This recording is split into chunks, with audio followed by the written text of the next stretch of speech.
Hi my dear lovely birds and blossoms, welcome to our class. ఈరోజు మనం ప్రవీణ పూర్వార్ధ paper 1 Naveen గద్య చైనిక ఇందులో నుంచి సెకండ్ లెసన్ బాపుకి కుటియా మే, లేఖక్ రామ్ వృక్ష్ బేణిపూరి. సో ఈరోజు ఈ లెసన్ ఎక్స్ప్లెయిన్ చేసుకుందాం. So let's start with our lesson. लेखक परिचय. बापू की कुटिया में यह निबंध श्री राम वृक्ष बेनीपुरी का है. 1920 में गांधी जी के नेतृत्व में असहयोग आंदोलन आरंभ हुआ. तब बेनीपुरी अध्ययन छोड़कर राष्ट्र सेवा में लग गए. वे 15 वर्षों की अवस्था में ही पत्र पत्रिकाओं में लिखने लगे. देश सेवा के कारण उनको जेल जाना पड़ा.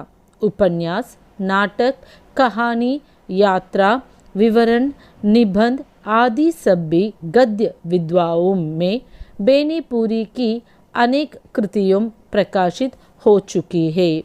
సో రైటర్ బేనీపూరి ఈయన బాపుకి కుటియా హే అనే ఈ లెసన్ని రాశారు. ఈయన 1920 నుంచి కూడా మహాత్మా గాంధీ యొక్క నేతృత్వంలో ఎన్నో దేశం కోసం పోరాటాలలో ఈయన కూడా పార్టిసిపేట్ చేశారు. ఆయన తన ఎడ్యుకేషన్ని కూడా మధ్యలో ఆపేసి దేశ సేవ కోసం తన లైఫ్ని సాక్రిఫైస్ చేశారు. At the age of 15 he started many articles during the freedom fight.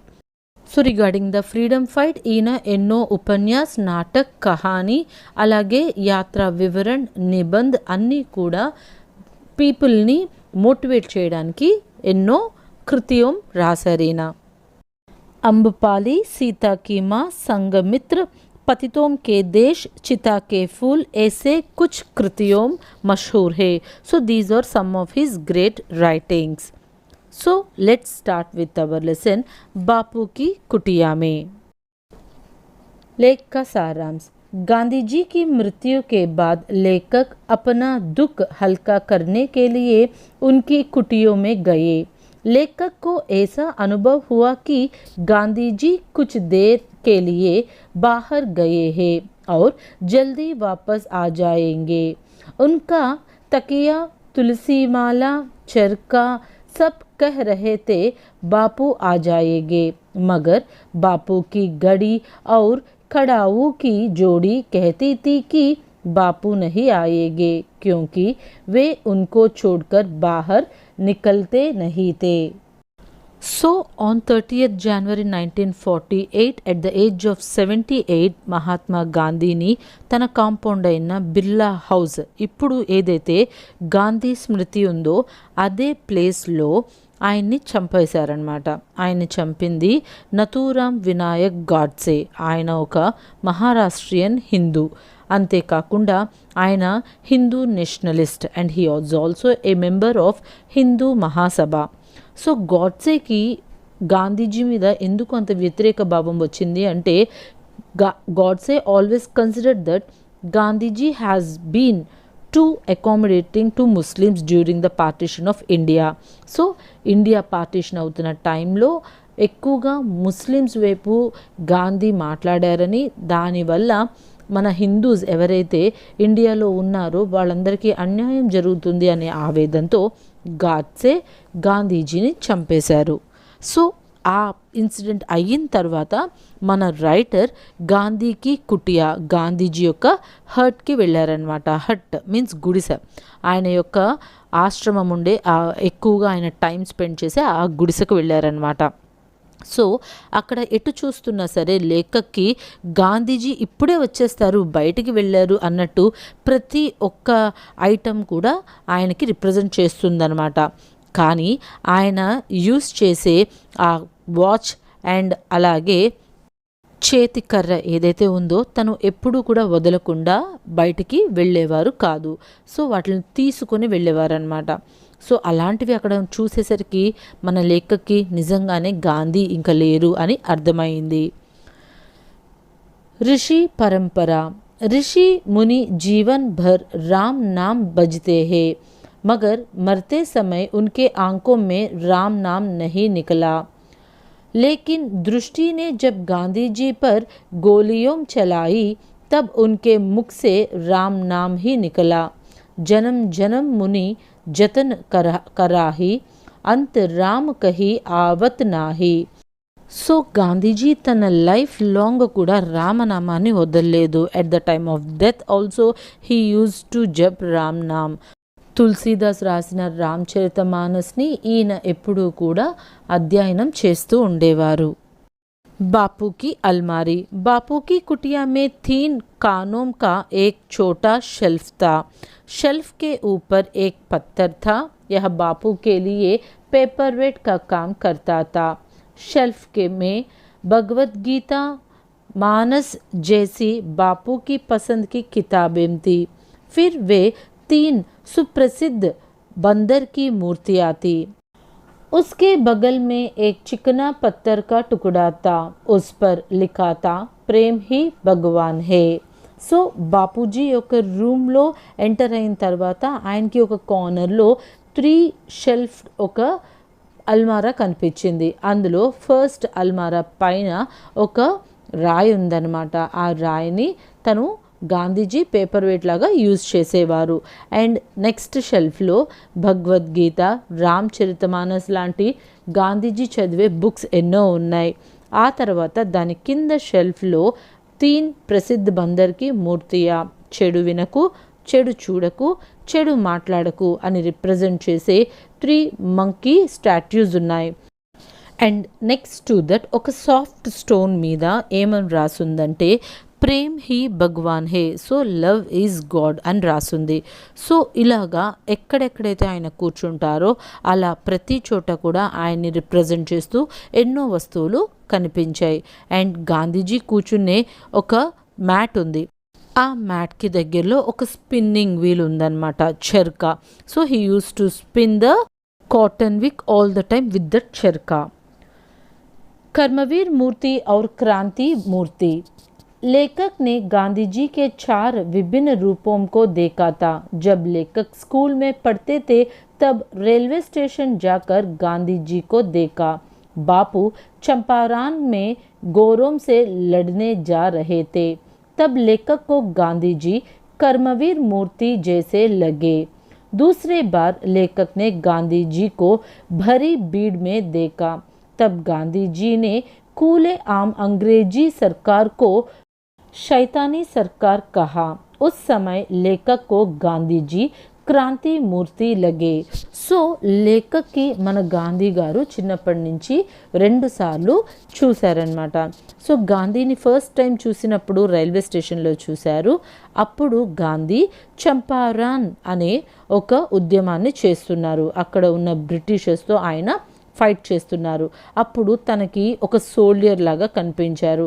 And second time ఒక ఓపెన్ గ్రౌండ్ ఏదైతే ఉందో ఆ గ్రౌండ్లో బ్రిటిషర్స్తో ఫైట్ చేస్తూ వాళ్ళని శైతానీ సర్కారీ అని వాళ్ళని క్రిటిసైజ్ చేస్తూ ఫైట్ చేసినప్పుడు ఒక క్రాంతివాది కనిపించారు. విశేషత कुछ समय के लिए खुद हम पाठक गांधी जी के दर्शन कर पाते हैं। गांधी जी पर हमें जो श्रद्धा और भक्ति है वह और बलवती हो जाती है। लेखक का वर्णन इतना प्रभावपूर्ण है कि वर्णित दृश्यों हमारी आंखों के सामने अपने आप खींच उठते हैं. So speciality of this lesson ఏంటి అంటే మనకి గాంధీజీ చేసిన ఫ్రీడమ్ ఫైట్స్ గురించి, ఆయన బ్రిటిషర్స్ని ఎలాగ తరిమి కొట్టారో మన దేశంలో గురించి ఒక స్టోరీ చదువుతున్నప్పుడే మన కళ్ళకు కట్టినట్టు చాలా క్లియర్గా కనిపిస్తుంది. So this is the speciality of the writer. ఆయన క్రియేట్ చేసిన ప్రతి సెంటెన్స్లో కూడా వీ కెన్ సీ గాంధీ మన ముందు ఒక షో జరుగుతున్నట్టు కనిపిస్తూనే ఉంటున్నారు. So this is the story of బాపూకి కుటియామే. అండ్ మీకు ఈ లెసన్లో నుంచి ఒక టిప్పణి రాయాలి. ప్రేమ్ హీ భగవాన్ హే.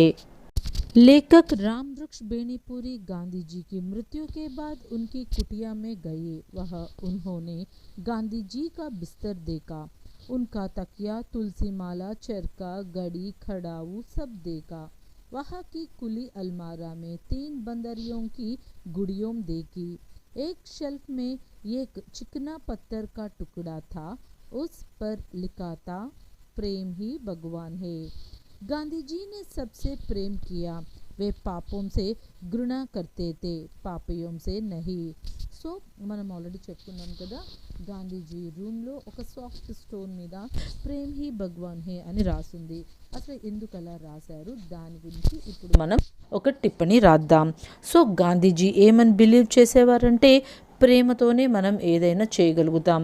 పక్క వాళ్ళని ద్వేషిస్తూ, వాళ్ళని హింసిస్తూ, బాధ పెడుతూ పాపాలు మూటకట్టుకోవడం తప్ప ఇంకా మనం సాధించేది ఏమీ ఉండదు అని గాంధీజీ చెప్పారు. गांधी जी मानते थे कि प्रेम से ही वैर को दूर किया जा सकता है. गांधी जी के इष्ट दैव श्री राम थे. श्री राम ने निषाद, वानर और राक्षस को अपना भाई मानकर उनसे प्रेम किया. इसलिए गांधी जी में भी सबको अपना समझकर उनसे प्रेम करने की भावना थी. गांधी जी कोड़ियों की भी सेवा करते थे. वे प्रेम के द्वारा आपसी एकता को अटूट बनाना चाहते थे, इसलिए उन्होंने सबसे प्रेम का प्रचार किया. సో గాంధీజీకి ఫస్ట్ నుంచి శ్రీరాముడు అంటే ఎనలేని భక్తి.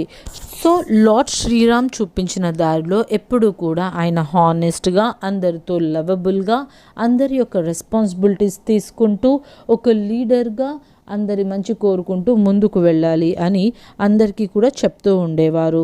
సో ఫస్ట్ నుంచి కూడా ప్రేమ భావన ప్రతి ఒక్కరిలో ఉండాలి అని కోరుకుంటూ ఉండేవారు. गांधी जी मानते थे कि जहाँ प्रेम नहीं है वहाँ राम नहीं है. घृणा और भेदभाव के साथ मंदिर जाने से और भगवान की पूजा करने से कोई लाभ नहीं है. इसलिए उन्होंने अछूत पथा को नहीं मानता. वे सबको समान मानते थे. जिनको समाज अछूत कर रहा है उनको गांधी जी के लिए मंदिर का द्वार खुलवाया दिया. कुएं से पानी भरने की अनुमति दिलवाया दी. करुणा, सहानुभूति, दया, संवेदना आदि भावों के मूल में प्रेम ही है. जब प्रेम पनपात है तब పాప अपने आप నష్ట होते हैं. సో ఇంకా గాంధీజీ రాముడి గురించి చెప్తూ, ఎక్కడైతే ప్రేమ ఉంటుందో అక్కడ రాముడు ఉంటాడు, ప్రేమ లేని చోట రాముడు ఉండడు అని చెప్పేసి ఖచ్చితంగా చెప్పేశారు. అన్టచబిలిటీస్, క్యాస్ట్ ఫీలింగ్స్ ఇవన్నీ కూడా మనకి ఉంటాయి కానీ దేవుడికి ఉండవు. సో వీళ్ళు హిందూస్, వీళ్ళు ముస్లిమ్స్, వీళ్ళు అన్టచబిలిటీస్, వీళ్ళు అప్పర్ క్యాస్ట్, వీళ్ళు లోవర్ క్యాస్ట్, వీళ్ళు ఫెయిర్గా ఉన్నారు లేదా వీళ్ళు పూర్గా ఉన్నారు, ఇవన్నీ కూడా మనం పెట్టుకున్న ఒక లిమిటేషన్స్ మాత్రమే. అలాంటివి దేవుడికి ఏమీ ఉండవు. ఎప్పుడైతే మనం పక్కన వాళ్ళ దగ్గర హ్యూమానిటీ చూపిస్తూ, రెస్పాన్సిబిలిటీస్ ఫీల్ అవుతూ, అందరికీ హెల్పింగ్ నేచర్తో ఉంటామో ఆటోమేటిక్గా దేవుడు మనతోనే ఉంటాడు అని చెప్పి గాంధీజీ అంటున్నారు. సో ప్రేమను పంచితే ఆటోమేటిక్గా లాస్ ఆఫ్ ఈ సొసైటీలో జరుగుతున్న ఈ సో కాల్డ్ మితిమీరిపోయిన ఈ అల్లర్లు, గోలలు ఇవన్నీ కూడా తగ్గిపోతాయి. जानवर जैसे दृष्टि आदमी भी प्रेम की वशीभूत होकर नम्र होते हैं. प्रेम वह सब चमत्कार करता सकता है जो भगवान कर सकते हैं. सूफी संत कहा करते थे कि प्रेम ही भगवान है. गांधी जी ने जीवन में जिस सिद्धांतों के साथ दिया उनको एक पत्थर पर लिखकर किसी ने भेंट की. गांधी जी ने उस पत्थर को शेल्फ में स्थान दे दी.